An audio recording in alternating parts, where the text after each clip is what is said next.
नमस्कार, स्वराज एक्सप्रेस में आप सभी का स्वागत है। मैं हूं आपके साथ कविता पांडे और आज का हमारा मुद्दा है हुंकार पर राज।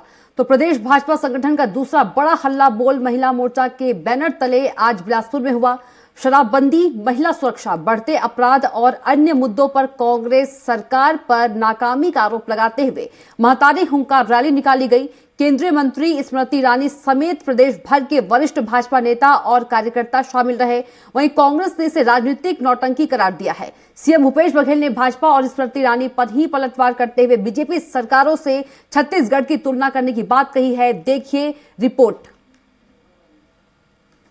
संगठन ने अगले साल होने वाले विधानसभा चुनाव को देखते हुए प्रदेश सरकार के खिलाफ मोर्चा खोल रखा है। संगठन ने लगातार आंदोलन करने की रणनीति बनाई है। पहली कड़ी में रायपुर में भाजयुमो का हल्ला बोल हुआ, तो इसमें भारी संख्या में भाजयुमो के कार्यकर्ता जुटे और जमकर शक्ति प्रदर्शन किया गया। अब दूसरी कड़ी में रायपुर जैसा बड़ा आंदोलन बिलासपुर में किया गया। महिला मोर्चा का यह आंदोलन शराबबंदी, महिलाओं से हो रहे अनाचार, अत्याचार सहित कई मांगों को लेकर किया गया। इस आंदोलन में केंद्रीय मंत्री स्मृति ईरानी के साथ केंद्रीय राज्य मंत्री रेणुका सिंह, प्रदेश अध्यक्ष अरुण साव, पूर्व मुख्यमंत्री डॉक्टर रमन सिंह, नेता प्रतिपक्ष नारायण चंदेल समेत भाजपा का पूरा कोर ग्रुप, सभी वर्तमान और पूर्व सांसद, विधायक शामिल रहे। वहीं कांग्रेस ने स्मृति ईरानी पर पलटवार करते हुए उनसे 8 सवाल पूछे हैं। केंद्रीय मंत्री स्मृति ईरानी के प्रदेश आगमन पर कांग्रेस ने उनसे पूछा कि आज छत्तीसगढ़ में महिलाएं रमन राज की अपेक्षा ज्यादा सुरक्षित हैं। महिलाओं के प्रति अपराधों में 62% की कमी आई है। छत्तीसगढ़ देश में महिलाओं के लिए दिल्ली, मुंबई, अहमदाबाद से भी सुरक्षित स्थान है।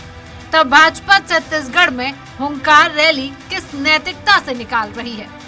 कांग्रेस ने पूछा कि विपक्ष में रहते हुए महंगाई के खिलाफ खूब आंदोलन किया, आज देश में महंगाई बेअताशा बढ़ गई, फिर स्मृति ईरानी क्यों चुप है? रमन राज में जलियामारी जैसी घटनाएं हो रही थी, तब स्मृति क्यों मौन थी? रमन राज में 27,000 से अधिक महिलाएं लापता थीं, तब स्मृति कहां थी? मीना खल को हिड़मा मड़कम के साथ हुई दरिंदगी पर आप क्यों चुप थी? रमन सिंह ने शराब का सरकारीकरण किया, तब विरोध क्यों नहीं किया? इस तरह विभिन्न सवाल शामिल हैं।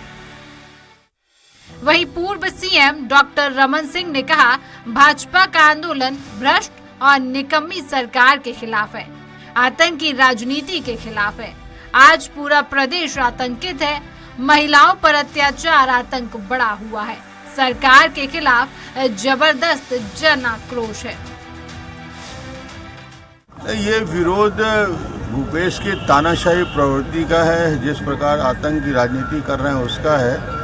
और आज 50,000 से ज़्यादा बहनें हमारे निकल के इसके विरोध में बिलासपुर में एकत्रित हो रही हैं। अद्भुत वातावरण है और सरकार के खिलाफ जबरदस्त जन आक्रोश है।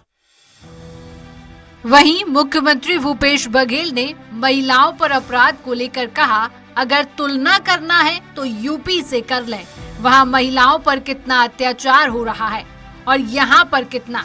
केंद्रीय मंत्री स्मृति ईरानी पर निशाना साधते हुए कहा, जलियामारी कांड, सारके गुड़ा कांड, गर्भाशय कांड, नसबंदी कांड का इसका जवाब देना चाहिए।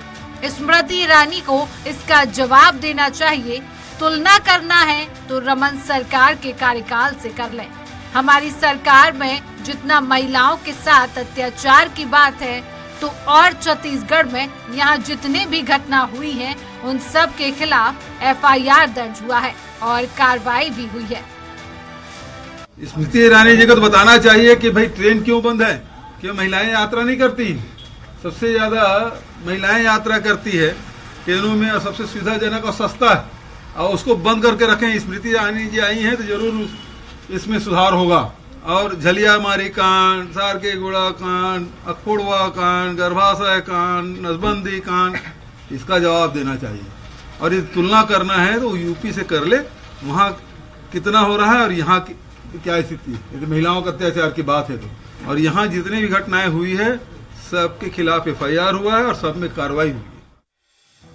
बहरहाल भाजपा महतारी हुंकार रैली के बहाने प्रदेश में कांग्रेस सरकार को सत्ता से बेदखल करने के लिए आधार तैयार कर रही है। वहीं कांग्रेस द्वारा भाजपा शासित राज्य और पूर्ववर्ती रमन सरकार की तुलना कर भूपेश सरकार को बेहतर बताई जा रही है। अब देखना होगा कि आगामी चुनाव में महिलाएं यानी प्रदेश की आधी आबादी पर इस आंदोलन का कितना असर पड़ता है। रायपुर से स्वराज एक्सप्रेस के लिए दिलीप साहू की रिपोर्ट। और इसी मुद्दे पर हम चर्चा करेंगे और हमारे साथ खास मेहमान भी जुड़ गए हैं। कांग्रेस प्रवक्ता धनंजय सिंह ठाकुर है, आपका बहुत बहुत स्वागत है धनंजय सिंह जी। और वहीं बीजेपी नेता ब्रजेश पांडे जी हैं, आपका भी बहुत बहुत स्वागत है। और वरिष्ठ पत्रकार राम अवतार तिवारी जी भी हमारे साथ जुड़े हैं। राम अवतार तिवारी जी, आपका भी बहुत बहुत स्वागत है। सबसे पहला सवाल बीजेपी से ले लेते हैं। ब्रजेश पांडे जी, आपसे है पहला सवाल कि महिला अत्याचार और शराबबंदी को लेकर आज जो आंदोलन हुआ है उसे आप कितना सफल मानते हैं, और जो ये आंदोलन है महिलाओं की आवाज को सरकार तक पहुंचाने में कितना कामयाब लग रहा है आपको? देखिए, आज भारतीय जनता पार्टी की महिला मोर्चा के द्वारा महतारी हुंकार रैली का आयोजन बिलासपुर में किया गया था, जिसमें हमारी केंद्रीय मंत्री श्रीमती स्मृति ईरानी, नेता प्रतिपक्ष चंदेल जी एवं हमारे प्रदेश के अध्यक्ष साहू जी, उसके अलावा सांसद, विधायक और बड़े स्तर पर छत्तीसगढ़ की महिलाएं उपस्थित थी। और संख्या इतनी ज्यादा थी, इतनी ज्यादा है कि कांग्रेस को अपनी जमीन खिसकती हुई उस भीड़ से नजर आ रही है। देखिए, सफलता का श्रेय केवल इस तरह के आयोजन को नहीं लिया जाना। मैं ये मानने के लिए तैयार हूँ कि भीड़ देख के सफलता है, लेकिन आप ये देखिए कि कहां से लोग, मतलब किस तरीके से कांग्रेस की सरकार में महिलाओं पे जो अत्याचार हो रहे हैं, जिस तरह की शहर राजधानी में अपराध बढ़ गया है, और उस अपराध बढ़ने का मुख्य कारण क्या है? शराब। आप जब 2018 में जब कांग्रेस की सरकार पार्टी घोषणा पत्र जारी कर रही थी, तो उन्होंने स्पष्ट रूप से अपने घोषणा पत्र में इस बात का उल्लेख किया था कि हमारे शासन बनती है, हमारी सरकार आती है तो हम पूर्ण शराबबंदी करेंगे। आज कांग्रेस सरकार को 4 साल पूरे हो गए हैं। आप कौन सा कदम बढ़ाया है? एक कमेटी बनाई, उसकी रिपोर्ट नहीं आई है। इनके मंत्रियों का समय समय पर अलग अलग स्टेटमेंट आता है। कोई कहता है कि पूर्ण शराबबंदी संभव नहीं है, कोई कहता है आदिवासी क्षेत्र में शराबबंदी संभव नहीं है। तो घोषणा पत्र जारी करते समय आपने झूठे वादे किए हैं। आपने वादा किया बेरोजगारों को रोजगार देंगे, आपने कहा था बेरोजगारों को भत्ता देंगे यदि नौकरी नहीं मिल पाती है तो ये झूठे वादे करके सरकार में आए हैं कांग्रेस की जो सरकार है, जिससे आम जनता इतनी त्रस्त हो चुकी है। इतनी बड़ी संख्या में महिलाओं की उपस्थिति बिलासपुर में जिस तरह से हुई है, उसको देख कर कांग्रेस पार्टी घबराई हुई है, और निश्चित तौर पर 100% सफल रहा है हमारा जो आज का आंदोलन था, और कांग्रेस 2023 में नहीं दिखेगी। चलिए ठीक है, धनंजय जी के पास हम चलते हैं। धनंजय जी, आपसे सवाल है कि आज बीजेपी ने जो आंदोलन किया है शराबबंदी और महिलाओं पर अत्याचार को लेकर, तो आपको क्या लगता है कि सरकार इन दोनों मुद्दों पर विफल रही है कि बीजेपी को आंदोलन करना पड़ गया? देखिए, मुख्यमंत्री भूपेश बघेल जी की सरकार शराबबंदी के मसले पर और महिलाओं पर पूर्ववर्ती रमन सरकार के दौरान जो अत्याचार जो हो रहे थे, जो घरेलू हिंसा हो रही थी, जो उनपे आपराधिक घटनाएं हो रही थी, उसको काबू करने में सफलता प्राप्त की है। ब्रजेश पांडे जी पढ़े लिखे नेता हैं, ये कह रहे थे कि शराब जो है अपराध का कारण है। तो ब्रजेश पांडे जी, जब रमन सिंह जी भूल गए थे क्या? जब शराब का सरकारीकरण किया गया तब उनको क्या कमीशन का याद था? तब उनको नहीं लगा कि शराब अपराध है? हमने तो शराबबंदी की बात की, और आपके पाप, भाजपा के पाप को धोने के लिए हमने भाजपा के विधायकों को भी शराबबंदी कमेटी में शामिल होने के लिए आमंत्रित किया था, क्योंकि भाजपा ने महापाप किया शराब का सरकारीकरण करके, और उनको अवसर दे रहे थे कि आप रमन सिंह के सरकार में जो पाप हुआ है उस पाप को इस कमेटी में शामिल होकर धो लीजिए। भाग गए भाजपा के नेता। तो ये तो समझ में आता कि भाजपा शराबबंदी के नाम से सिर्फ राजनीतिक नौटंकी कर रही है। प्रदेश की महिलाएं इस आशा और विश्वास के साथ उस महंकारी रैली में शामिल हुई थी कि आ रही है स्मृति ईरानी जी, जो 2014 में महिलाओं की बात करती थी कि जहाँ 10 रुपए का सिलेंडर मिल रहा है, उस दौरान स्मृति ईरानी जी जो है ना, आलू प्याज की माला पहनकर प्रदर्शन करती थी और महंगाई को डायन बताती थी। आज भी प्रदेश की महिला उम्मीद कर रही थी कि स्मृति ईरानी जी आएंगी, महंगाई के खिलाफ हुंकार भरने की ताकत दिखाएंगी, वो 2014 के पहले का जज्बा उनमें दिखेगा। लेकिन कहाँ दिखा, आई और झूठ बोलकर चली गई। ये लोग बात करने से डरते हैं और वादा खिलाफी ना भारतीय जनता पार्टी का चरित्र है। क्यों बात नहीं करती भारतीय जनता पार्टी उन महिलाओं के विषय में जिनको 410 में सिलेंडर मिलता था, आज 1153 रुपए में सिलेंडर मिल रहा है। स्मृति ईरानी जी हवाई जहाज से बैठ के छत्तीसगढ़ आ गई, लेकिन हमारी छत्तीसगढ़ की माता और बहनों को अगर प्रदेश के बाहर जाना है तो उनको ट्रेन नहीं मिल रहा है 8 महीने से। इस विषय में बात क्यों नहीं करती स्मृति ईरानी जी? और महिला सम्मान की बात करना भारतीय जनता पार्टी के नेताओं का उतना ही है जैसे कसाई जो है बकरे का सेवा करता है। 11 बलात्कारी को छोड़ा गया गुजरात में, वो 11 बलात्कारी कौन थे? क्या उन बलात्कारियों को छोड़ने से क्या महिलाओं का सम्मान बढ़ेगा या अपराधियों का हौसला बढ़ेगा? और भाजपा नेता उनके जाके पूजा पाठ कर रहे थे। उत्तर प्रदेश में पाक्सो की घटना हम नहीं कर रहे हैं, ये नरेंद्र मोदी की सरकार की एनसीआरबी की रिपोर्ट कह रही है कि बच्चों पर हुए शोषण, उनके रेप और उनके साथ अत्याचार घटना में उत्तर प्रदेश टॉप 1 पर है, मध्य प्रदेश दूसरे नंबर पर है। कहाँ की बात कर रहे हैं? वे उत्तर प्रदेश में जहां ये रेप पीड़िता की 100 को आधी रात को जला दिया जाता है, बलात्कारियों के पक्ष में भाजपा के नेता रैली करते हैं। किस मुंह से महिला सम्मान की बात कर रहे हैं आप महिला सम्मान की बात नहीं कर रहे हैं,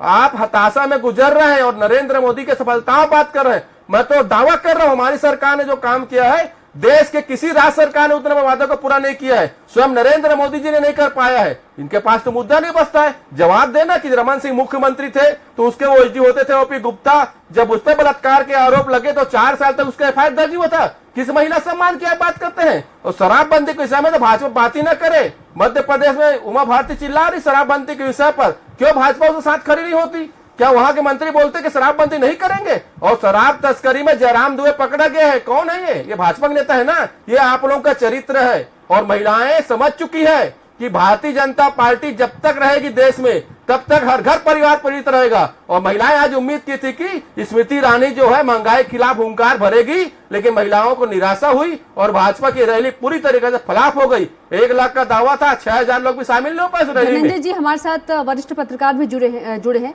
राम अवतार तिवारी जी, बहुत स्वागत है राम अवतार जी आपका। सर आपसे ये सवाल है कि छत्तीसगढ़ में महिलाओं की स्थिति को आप किस प्रकार देखते हैं और जो आज बड़ा आंदोलन हुआ उसे भी किस प्रकार से आप देखते हैं? ये छत्तीसगढ़ में महिलाओं का सम्मान है, महिलाएं यहाँ बहुत मेहनती होती हैं और छत्तीसगढ़ महतारी की हम यहाँ पूजा करते हैं और यहाँ की महिलाएं सीधी सरल सौम्य हैं।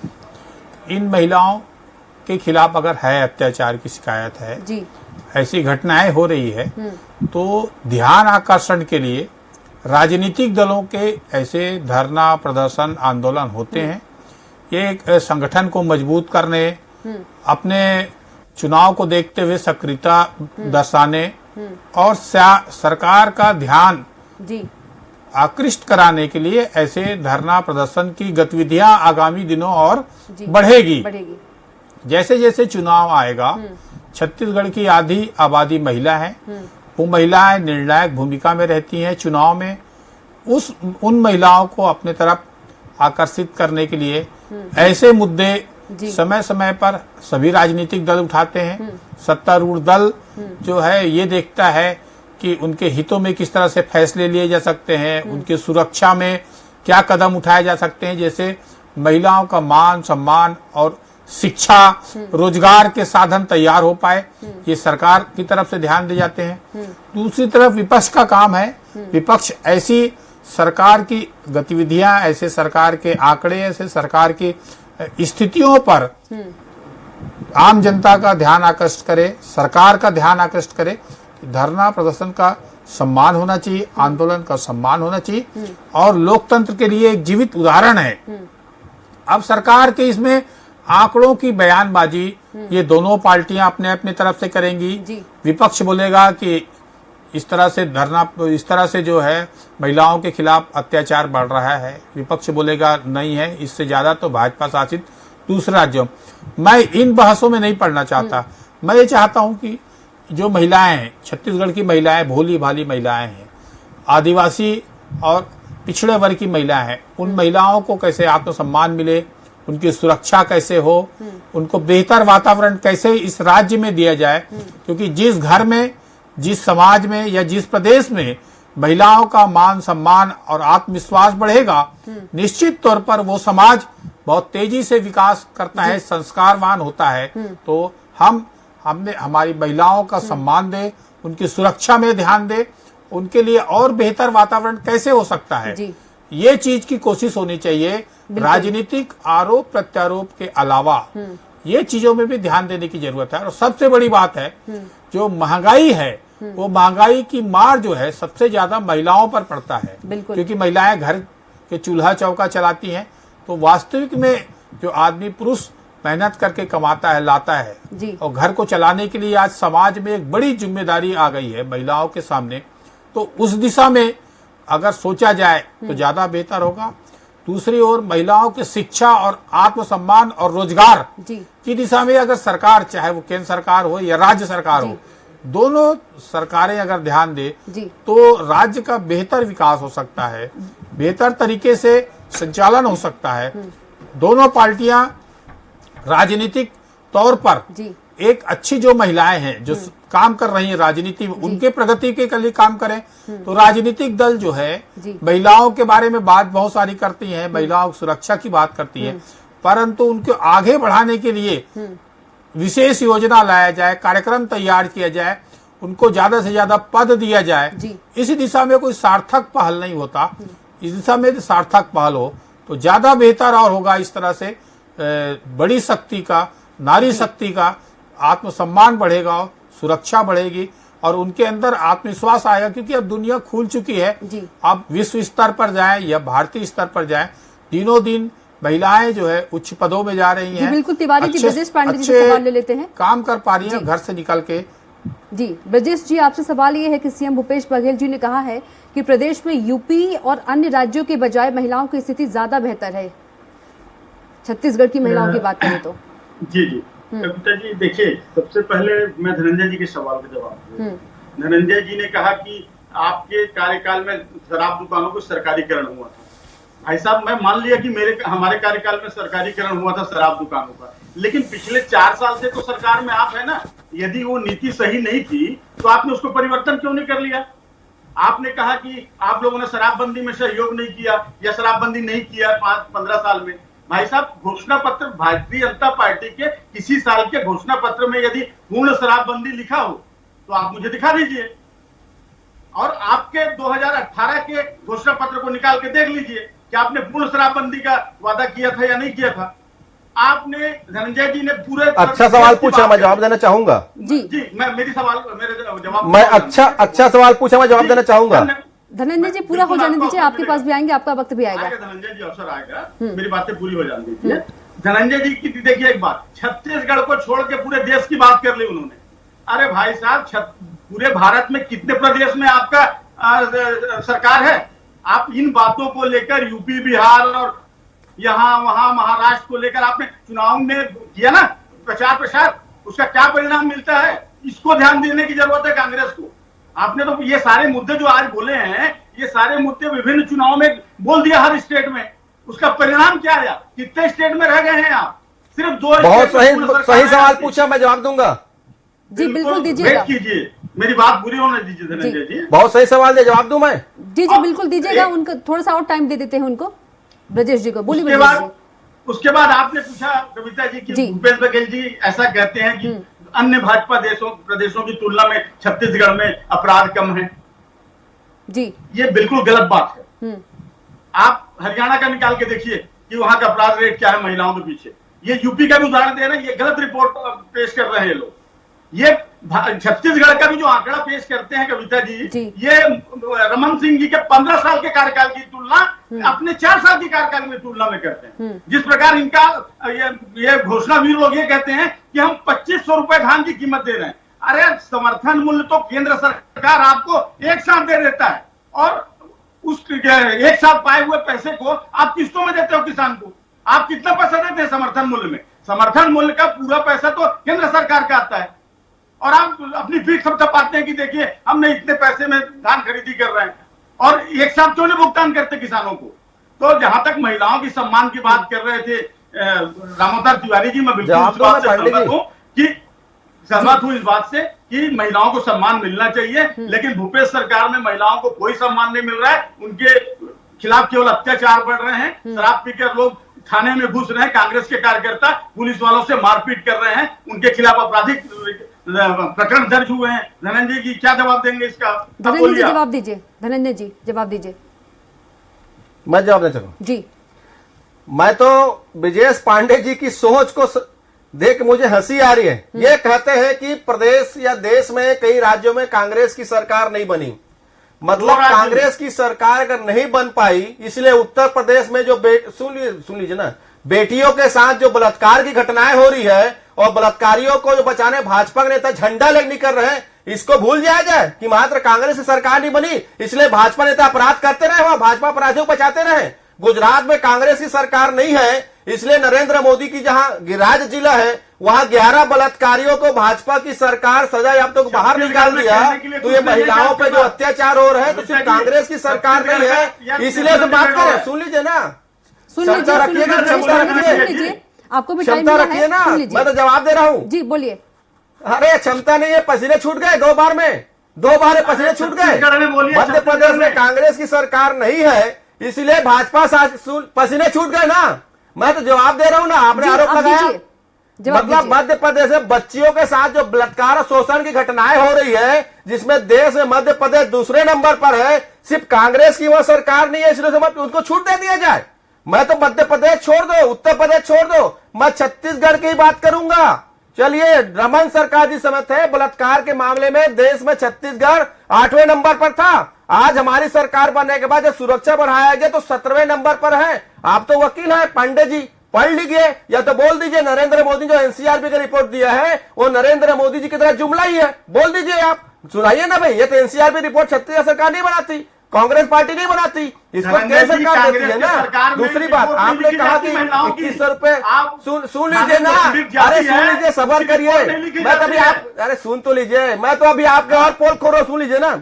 अरे सुन लीजिए ना, बर्दाश्त करिए। आपने आरोप लगाया है, हमने क्षमता सुनने की, आपके पसीने क्यों छूट रहे हैं? आपने कहा कि समर्थन मूल्य केंद्र सरकार देती है।